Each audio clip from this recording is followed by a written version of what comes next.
Trade with Kamran Bhavani. क्या आप stock exchange में इन्वेस्ट करके पैसा कमाना चाहते हैं तो हमारे ग्रुप को ज्वाइन करें। हम आपको देंगे बर वक्त और बेहतरीन मशवरे। हमारे पास अकाउंट खोलने और ग्रुप ज्वाइन करने के लिए इन व्हाट्सएप नंबर पर राब्ता करें।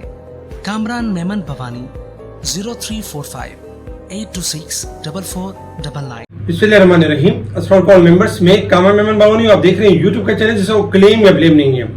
लो जी, आ गई खबरों में अगर हम सबसे पहले देखें तो ओजीडीसी की खबर आई कि ऑयल एंड गैस जो ओजीडीसी एंड पीएसओ ने एक एमओयू साइन किया जिसमें ग्रीन फील्ड रिफाइनरी के हवाले से प्रोजेक्ट के ऊपर काम करेंगे, जिसकी वजह से आज हमने ओजीडीसी के ऊपर लॉक लगा। आपको याद होगा कल के वी लॉक के अंदर हमने कुछ स्टॉक दिए थे जिसमें ओजीडीसी, पीपीएल, पीएसओ, इसके अलावा हबीब बैंक, तारिक ग्लास और शेयर पाकिस्तान, इनके बारे में हमने बताए थे और उनके टारगेट भी बताए थे। आज अल्हम्दुलिल्लाह ओजीडीसी को ऊपर का लॉक लगा और हम अपने ग्रुप में एक दिन पहले ही बता चुके थे कि ऑयल एंड गैस सेक्टर ने बेहतरीन परफॉर्म करना है। उसी का नतीजा था कि आज ओजीडीसी ऊपर का कैप भी लगा। इसके अलावा अगर हम खबरों में देखें तो खबरों में ये भी खबरें थी कि तकरीबन अगर देखा जाए तो फंड की आमदन का जो फंड आमदन बड़ी सरमायाकारी के लिए इस्तेमाल होगी। सऊदी सफीर हिस्सिस और फरूख के जरिए इसमें मजीद इजाफा होगा। Pakistan sovereign fund bureaucratic regulatory वक्तों से पाक होगा और 7 रियासतों के $8 अरब के असासे इस फंड में मुंतकिल किए जा रहे। पाकिस्तान के हवाले से अगर देखा जाए तो यानी कि सऊदी सफीर के हवाले से सऊदी के हवाले से काफी गुड न्यूज थी। पाकिस्तान की मईशत $1 ट्रिलियन की हो जाएगी, इस तरह की भी न्यूज यानी कि नजर आ रही थी। और इसके अलावा अगर देखा जाए सऊदी अरब, यूएई, कतर पाकिस्तान में बड़ी सरमायाकारी करेंगे, ये सऊदी सफीर का मजमून था। इसके साथ ही अगर हम देखें तो इसाक डार की तरफ से था कि चाइनीज जो बैंक है has roll over for 2 years principal amount of following loans to training $2.4 billion, यानी कि अब वो नेक्स्ट फिस्कल ईयर में यानी पे होंगे। तो ये भी एक अच्छी न्यूज थी। इसके अलावा अगर हम देखें तो इसी न्यूज के ऊपर जो मार्केट का मोमेंटम था वो पॉजिटिव ही होना था। आज हमने देखा कि स्टार्ट ही से मार्केट पॉजिटिव रही और ये एक्सपेक्टेशन थी कि आज कोई मार्केट बड़ा गेन कर सकती है, यानी कि 47,000 का लेवल भी ब्रेक कर सकती है और मार्केट हाई लेवल पे जा सकती है। 47,393 का हाई बना के मार्केट क्लोज रही 47,076 के करीब, तकरीबन 394 पॉइंट प्लस के साथ, जबकि 700 पॉइंट का इजाफा हुआ था। वॉल्यूम्स 454 मिलियन के वॉल्यूम्स हुए, जो कल के वॉल्यूम से ज्यादा थे। कल 426 मिलियन के वॉल्यूम्स हुए।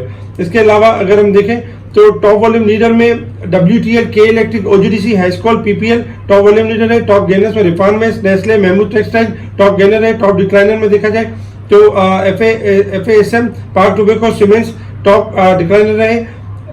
अगर सेक्टर वाइज पोजीशन देखें तो सेक्टर वाइज पोजीशन में भी तकरीबन अगर देखा जाए तो तकरीबन तमाम सेक्टर ने बेहतर परफॉर्म किया। और स्क्रिप्ट वाइज अगर हम देखें तो हबीब bank, OGDC, हबको, PPL, UBL perform करते हुए नजर आए।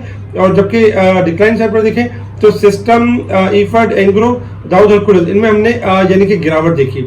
इसके साथ ही अमेरिका में इंटरेस्ट रेट में इजाफा हो गया। फौजी फर्टिलाइजर के हवाले से ये था कि यानी कि हाईएस्ट एवर प्रॉफिट किया है 6 मंथ में, यानी इनकी अर्निंग काफी बेहतर रही है। इसके अलावा अगर हम देखें इंटरनेशनल मार्केट की तरफ तो इंटरनेशनल मार्केट में इस वक्त क्रूड ऑयल जो ट्रेड कर रहा है, आपका क्रूड ऑयल तकरीबन देखा जाए तो $79.55 के पास ट्रेड कर रहा है। मॉनेटरी पॉलिसी में इजाफा होने के बाद 66 सेंट का इजाफा हुआ है। $80 का ब्रेक कर जाता है तो 81 से 82 तक की मूव देगा अपसाइड की तरफ। इसके अलावा अगर हम देखें तो सिल्वर और गोल्ड में गोल्ड में $6.5 का इजाफा है, जबकि 26 सेंट का इजाफा है सिल्वर में। गोल्ड सिल्वर थोड़ा हाई साइड पे जा रहा है क्योंकि डॉलर इंडेक्स में गिरावट हो रही है। जैसे डॉलर इंडेक्स थोड़ी सी गिरावट लेने के बाद रिबाउंड करता है, क्योंकि हाल ही हमने देखा था कि डॉलर इंडेक्स में इजाफा हुआ था लोअर साइड से, इसलिए शॉर्ट गिरावट हो रही है। लेकिन एक्सपेक्टेशन यही है कि डॉलर इंडेक्स बढ़ेगा और गोल्ड सिल्वर आपके थोड़ा सा हाई पे जाके गिरावट की तरफ आ जाएंगे।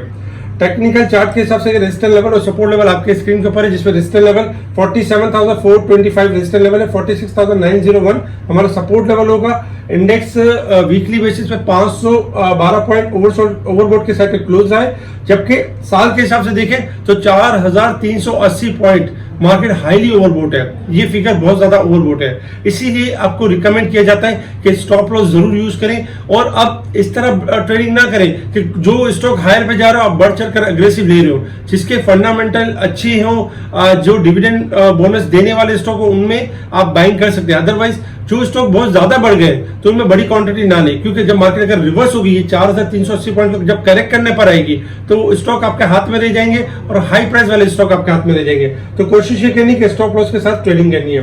टेक्निकल चार्ट की तरफ अगर हम मूव करें तो टेक्निकल चार्ट के हिसाब से, जैसे कि कल भी व्यू दिया गया था कि शॉर्ट ग्राफ के हिसाब से मार्केट ओवरबोट होती है एंड ओवरसोल्ड होती है, लेकिन मार्केट प्लस में ही अपनी करेक्शन को डन कर लेती है। कल के दिन स्टॉप लॉस दिया गया था कि 46,000 यानी कि 46,300 का स्टॉप लॉस रखें और मार्केट में व्यू तेजी का। आज हमने देखा जब मार्केट स्टार्ट रही तो मार्केट में व्यू तेजी का रहा और मार्केट ने हायर साइड पे जाके फिर मार्केट ने करेक्शन डन की। इस वक्त शॉर्ट ग्राफ के हिसाब से देखें तो नो डाउट मार्केट ओवरबोट की साइड पर आ चुकी है मार्केट। देखिए इंडेक्स के पास जो सपोर्ट लेवल होगा 46,900 का लेवल होगा।